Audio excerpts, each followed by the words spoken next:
बच्चों नमस्कार। कल के वीडियो में हमने शैलों के प्रकार के अंतर्गत आग्नेय शैलों पर चर्चा की गई। उसी क्रम में आज अवसादी शैलें क्या होती हैं, उनके क्या प्रकार हैं और उनकी क्या विशेषताएं हैं, इस पर चर्चा की जाएगी।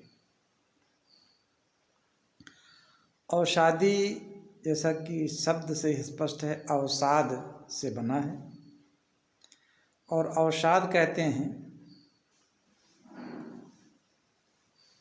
जो पृथ्वी का भूभाग अपक्षय और अपर्दन की क्रिया से टूटता है और इकट्ठा होता है, उसको अवसाद कहते हैं। इसमें जीवाश्म भी होते हैं, वनस्पतियाँ भी होती हैं, पृथ्वी का और अनेक शैलों का के कण होते हैं, बालू, कंकड़, रेत, ये सब जब इकट्ठा होते हैं उसको अवसाद कहा जाता है।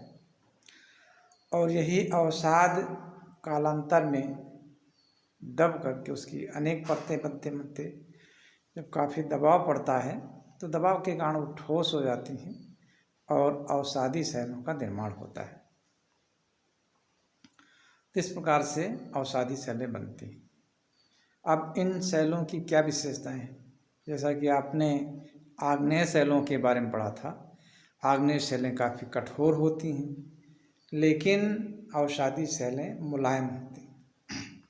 चूँकि अवसाद से बनती हैं, कट छट करके आता है जो मलबा, उससे तैयार होती हैं, तो ये मुलायम होती हैं।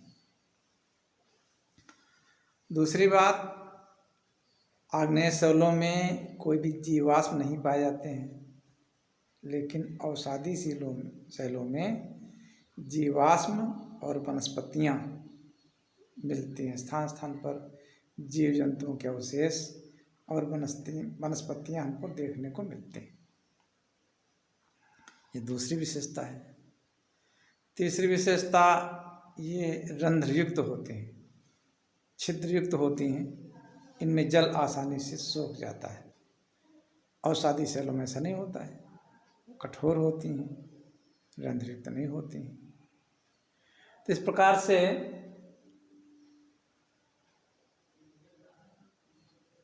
ये विशेषताएं हैं। और ये अवसादी शैलें परतदार होती हैं, एक के ऊपर एक परत जमती रहती है। कहीं बालू की परत है, मिट्टी की परत है, कंकड़ की परत है। जो जो अवसाद जैसे जैसे आता है उसकी परतें जमती रहती हैं। तो इस प्रकार से इन एक के बाद एक परत मिलती है। तो इन शैलों को परतदार शैल भी कहते हैं, परतदार चट्टानें भी कहते हैं। अपने यहाँ जब ज़मीन को खोदा जाता है तो उसमें हम देखते हैं कि कहीं बालू की परत मिलती है, कहीं चीका मिट्टी की परत मिलती है, कहीं कठोर मिट्टी की परत मिलती है, कहीं कंकड़ की परत मिलती है। तो ये सब अवसादी शैल हैं। तो उनकी भी एक विशेषता है, परतदार होते हैं। अगली विशेषता है कि धरातल के 3/4 भाग को ये अवसादी शैलें घेरे हुई हैं। और एक अन्य बात और है कि इनकी बहुत अधिक गहराई नहीं होती है। आग्नेय शैलें बहुत अधिक गहराई में पाई जाती हैं, लेकिन ये 2 से 3 किलोमीटर की गहराई में ही दिखाई पड़ती हैं। इससे ज़्यादा गहरे स्थान पर नहीं मिलती हैं, क्योंकि जमाव के द्वारा होती हैं, तो ऊपरी सतह में ही पाई जाती हैं। अब हम देखते हैं अवसादी शैल को किस प्रकार विभाजित किया, इसके क्या क्या प्रकार होते हैं। तो अवसादी शैल में सबसे पहले 2 प्रकार से इसको विभाजित करते हैं। एक निर्जीव अवसादी शैल, दूसरा जैव अवसादी शैल। निर्जीव कहते हैं जिनमें जीवाश्म और वनस्पतियाँ नहीं होती। जीवन जीव जंतुओं में और वनस्पतियों में पाया जाता है। तो जिन शैलों में ये वनस्पतियाँ और जीवाश्म जीवों के अवशेष नहीं होते हैं, उनको निर्जीव अवसादी शैल कहा जाता है। और दूसरा है जैव अवसादी शैल, जिन अवसादी शैलों में जैवांश मिलता है, वनस्पतियाँ मिलती हैं, उनको हम जैव अवसादी शैल के नाम से जानते हैं। ये 2 प्रमुख विभाजन हैं। इसके बाद में निर्जीव अवसादी शैलों को भी 2 तरह से विभाजित किया जाता है। यांत्रिक क्रिया द्वारा निर्मित और रासायनिक क्रिया द्वारा निर्मित। यांत्रिक क्रिया कहते हैं जब पवनों के द्वारा, हवा के द्वारा, ये सब यांत्रिक क्रियाएं हैं। तो इनके द्वारा जो शैलें निर्मित होती हैं उनको हम यांत्रिक क्रिया द्वारा निर्मित कहते हैं। इसके अतिरिक्त अगर रासायनिक क्रिया के द्वारा कोई सेल निर्मित होते हैं, औषधि सेल, तो उनको रासायनिक क्रिया द्वारा कहते हैं। तो ये यांत्रिक क्रिया द्वारा भी दो प्रकार के होते हैं, बालू प्रधान और चीका प्रधान। जहाँ पर मिट्टी के कण मोटे होते हैं, बड़े होते हैं, बलुई प्रधान होते हैं, बालू के होते हैं, वहाँ पर बालू प्रधान पाई जाती हैं।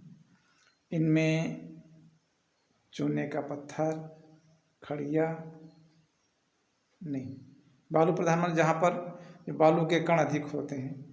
इनकी विशेषता होती है इसमें ये रंध्र युक्त होते हैं, पानी को सोखने में सक्षम होते हैं और इन्हीं तहों में भूगर्भ का जल इकट्ठा होता है।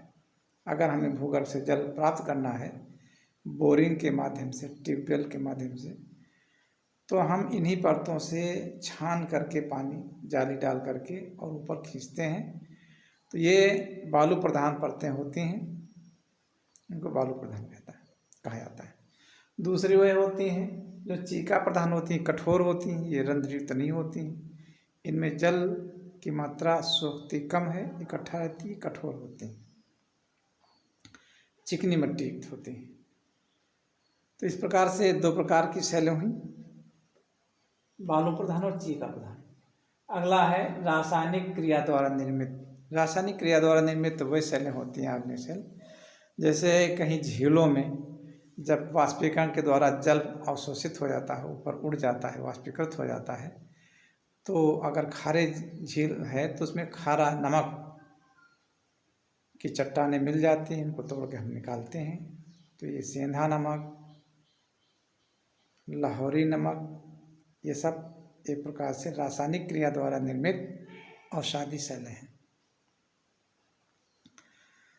अगला है जैव औषधि सेल। जैसा कि पहले ही आपको बताया गया था कि जैव औषधि सेलों के अंतर्गत जीव जंतु और वनस्पतियाँ, इनके अवशेष मिलते हैं, इनके भाग मिलते हैं और साथ में मिट्टी भी रहती है। जहाँ पर जैवांश प्रधान होता है, वनस्पतियाँ प्रधान होती हैं, उनको जैव औषधि सेल कहा जाता है। जैव औषधि सेल दो प्रकार की होती है, चूना प्रधान औषधि सेल और कार्बन प्रधान औषधि सेल। दो चीज़ें प्रमुख पाई जाती हैं, एक जैवांश, दूसरा वनस्पतियाँ। तो जहाँ पर जैवांश अधिक होता है वहाँ पर चूना प्रधान औषधि सेलें मिलती हैं और जहाँ वनस्पतियों की प्रमुखता होती है वहाँ पर कार्बन प्रधान औषधि सेल मिलते हैं। ये सब जमीन के अंदर दब जाते हैं, जीवांश दबे होते हैं, दब जाते हैं, दलदली भागों में बहुत से जीवांश दब जाते हैं। जीव जंतु में बहुत से पशु पक्षी, मनुष्य, जो भी जीव जंतु होते हैं वो सब दब करके उनके अवशेष इकट्ठा होकर के और एक सेल का निर्माण करते हैं, उनको हम जैव प्रधान औषधि सेल कहते हैं। इसका उदाहरण खड़िया, शेरखड़ी और चूना पत्थर, ये सब प्रमुख हैं। ये सब जैव प्रधान औषधि सेल है। दूसरा है कार्बन प्रधान, जहाँ पर वनस्पतियाँ बड़ी मात्रा में जमीन के अंदर दब जाती हैं। नीचे के भाग में, दबे हुए भाग में तापमान की अधिकता के कारण, दबाव की अधिकता के कारण उसमें परिवर्तन होता है, धीरे धीरे पत्तियाँ नष्ट हो जाती हैं, तने इत्यादि से परिवर्तन होते होते वो जल करके और कोयले का रूप धारण कर लेती हैं। इस क्रिया को कार्बनीकरण कहते हैं। जब वनस्पतियों से कोयला बनने की क्रिया को कार्बनीकरण कहते हैं। पत्थर से भी कोयला बन जाता है, वनस्पतियों से बन जाता है। तो ये वनस्पतियों से जब कोयला बनता है तो ये कोयला के निर्माण होता है, इसको कार्बन प्रधान सेलें कहते हैं। यही सेल कालांतर में कोयला बन जाती हैं। तो ये दो प्रकार की सेलें जैव प्रधान में आती हैं और शेष अजैव में आती हैं। इस तरह से आज के दिन हमने कायांतरित ये अवसादी शैलों के बारे में पढ़ा।